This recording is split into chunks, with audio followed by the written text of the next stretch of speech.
Welcome to the AuthenticallyU Podcast.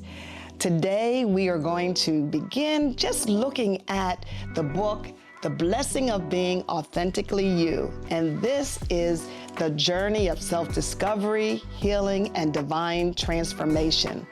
Within this book is just a pathway, a guide to help you discover your true self and also to root out some of those negative feelings that we might have about ourselves or we feel that others have about us. And so within this book, you will find chapters, and after the chapters, there are life application questions so that you can take what you read, hear some of the stories that I've gone through, and then think, is there something that relates to me that's not like Brenda, but it relates to me, and I'm going to work through this. I also provide at the end a prayer, and that is just to guide you and to let you know that you're not alone in this journey. So, Chapter 1, The Evolution of She, Respect for Self.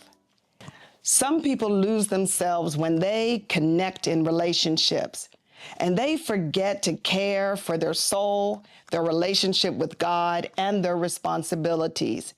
Layers of things get placed in front of themselves until they find it difficult to regain the authenticity of personality, values, even choices that give meaning to self. Others struggle to maintain their authentic self due to constant word wars, the lack of communication, or dealing with narcissistic behaviors. That's like lack of empathy, sense of entitlement, and need for excessive admiration. You know, one of the worst places for a person to try to have continual self-respect and self-love is if you're entangled with a narcissist. And many people believe that they can cure a narcissist or even believe that they have the potential. If that person does not seek help for themselves, you are going to be in a total cycle.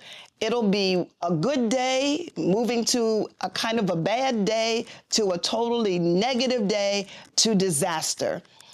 Everybody has to seek for self-respect for themselves.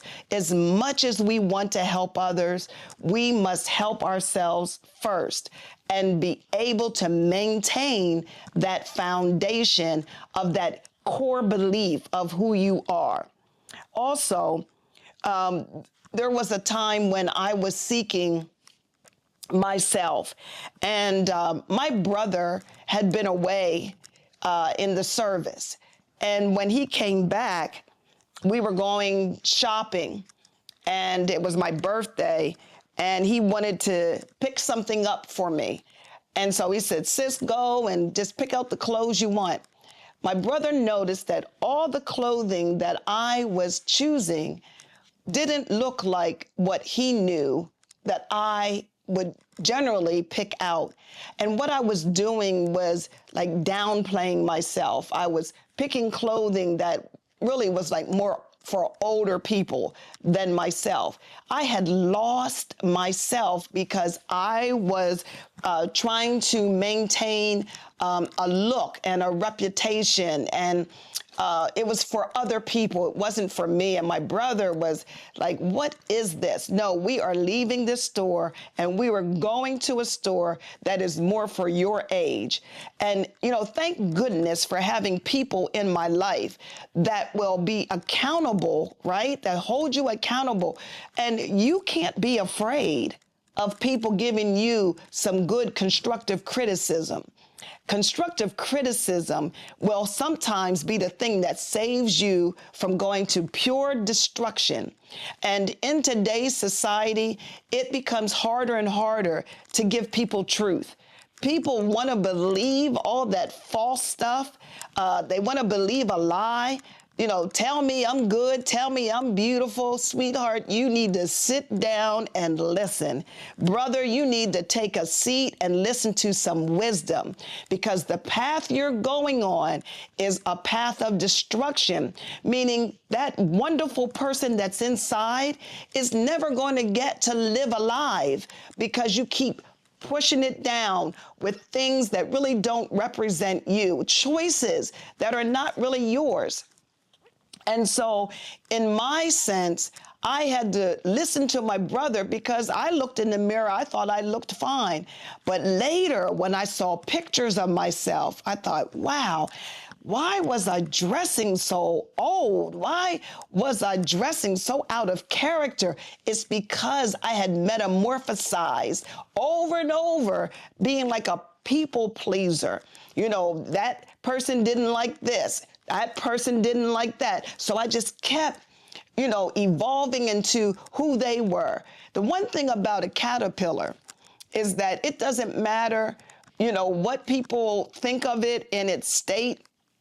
When it's just crawling on the ground, when that caterpillar has to go through the painful process of going into the cocoon all by itself, spending time by itself, having to go through the pain of shedding and going through the chrysalis and then becoming a part of breaking forth where the wings are formed of the beautiful butterfly.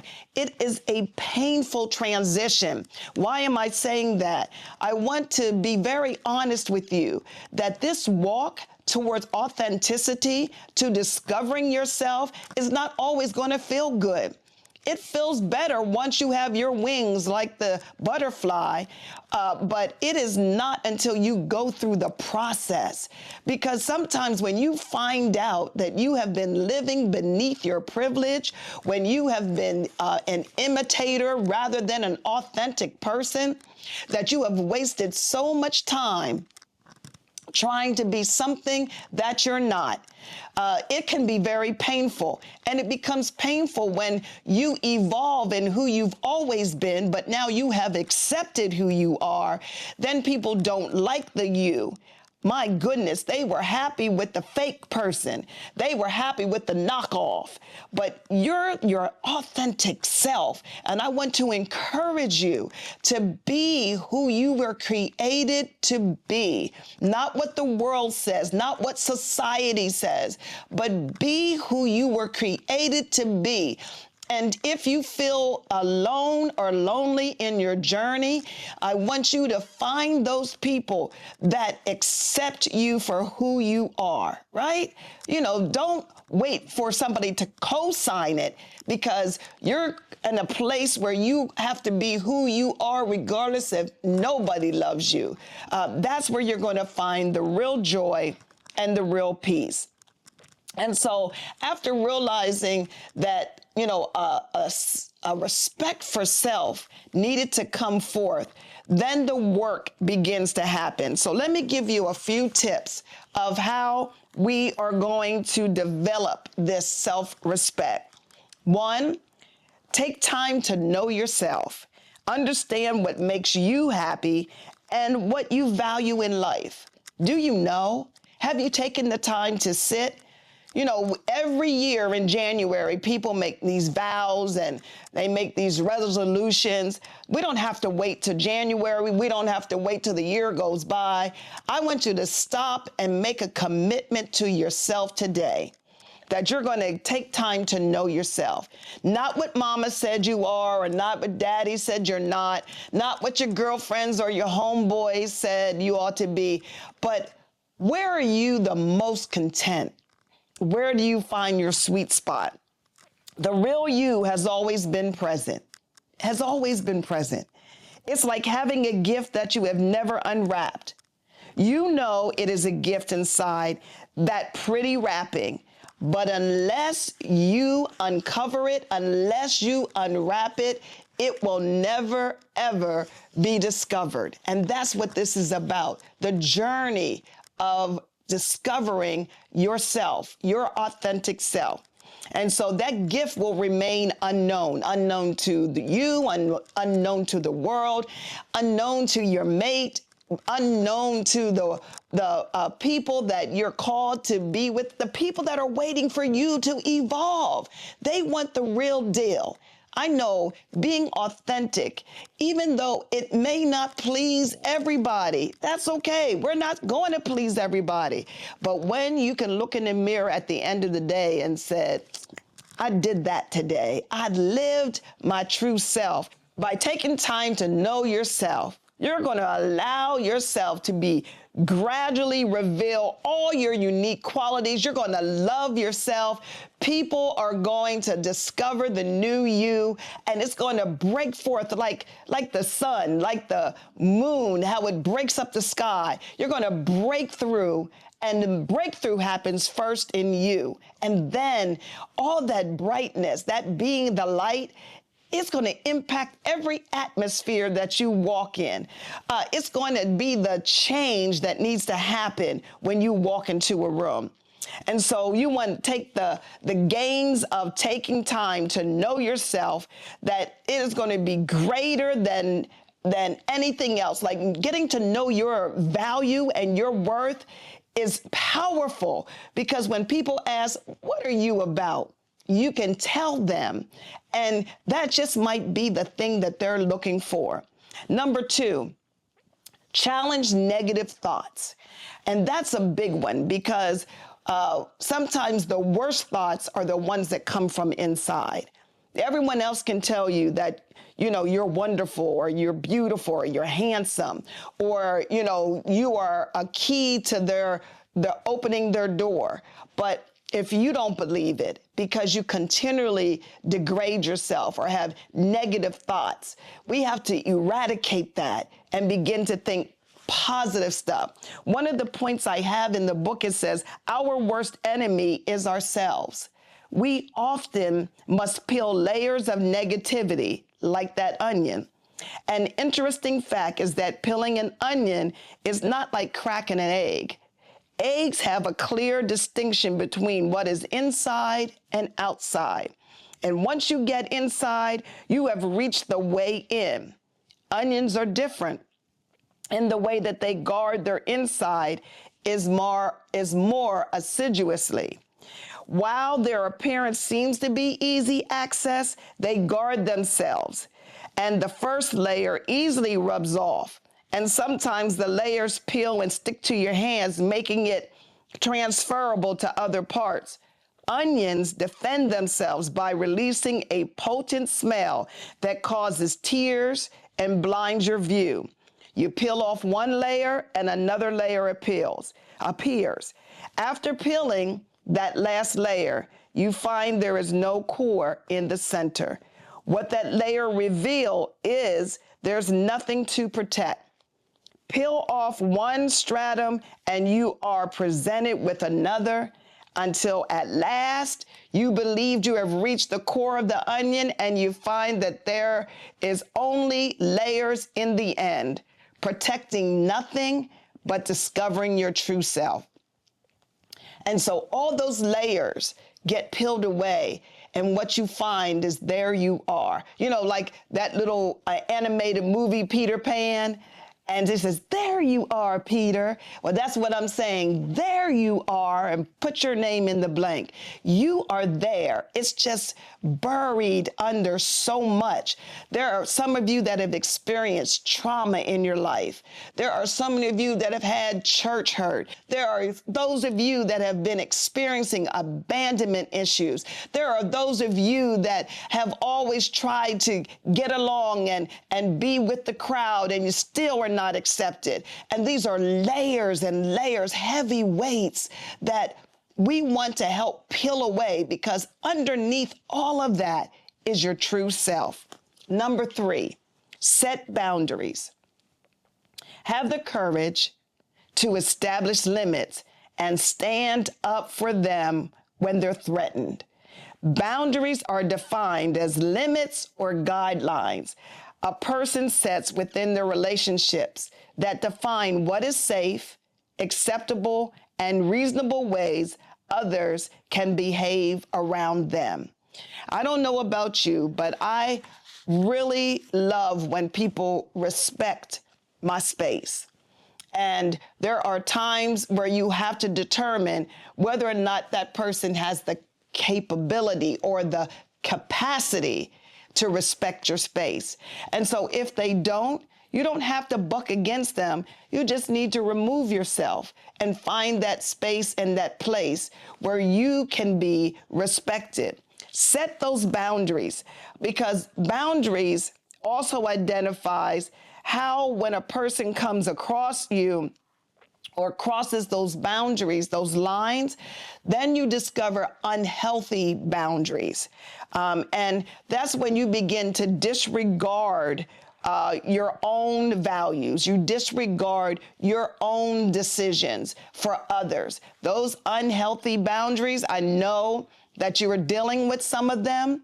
I want you to challenge that today. Set those boundaries, because if you don't set the boundaries, it could lead to increased chances of abusive relationships. You do not have to stay in an abusive relationship. I don't care what folks tell you. There is no way, not even God in heaven, wants you to be in an abusive relationship.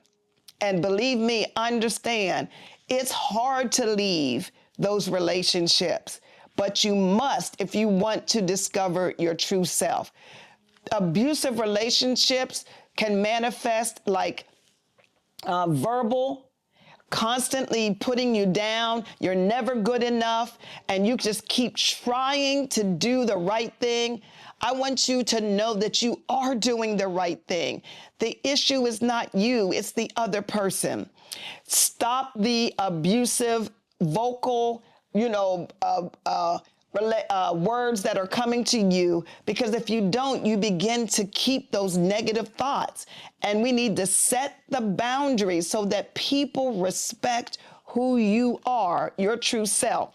And then also, if we don't set these boundaries, you will never really experience true love, because people will continually think that they can override what you want. And there's nothing like, you wouldn't accept it if you went to get ice cream and you said you wanted chocolate ice cream and they gave you butter pecan. That is not what you asked for, but then they say you have to eat it because I gave it to you. No, I don't. I'm not paying for it. I know what I ordered. And setting boundaries is knowing the areas in which are battles and which are wars, which you will not participate in. You teach people how to treat you. And you do this by deciding what you will and will not accept. If you know what you will or will not accept, that's going to help teach other people what they can no longer do. They cannot run over you. You are not called to be a doormat. You are called to stand, live life to its fullest, and have people respect you. But it begins, as we're talking about, respecting yourself. So self-respect is the ability to value and affirm oneself, even in the face of self-doubt or adversity. And, when we doubt ourselves, we can have a good conversation with ourselves. We can begin to talk and then we second guess. You can reverse that. If you can second guess what? You can reverse it because you have that power. And so it is a combination of self-love and self-worth. And it can help you form healthy relationships and improve your overall emotional, mental, and spiritual wellness. I want you to speak up for yourself.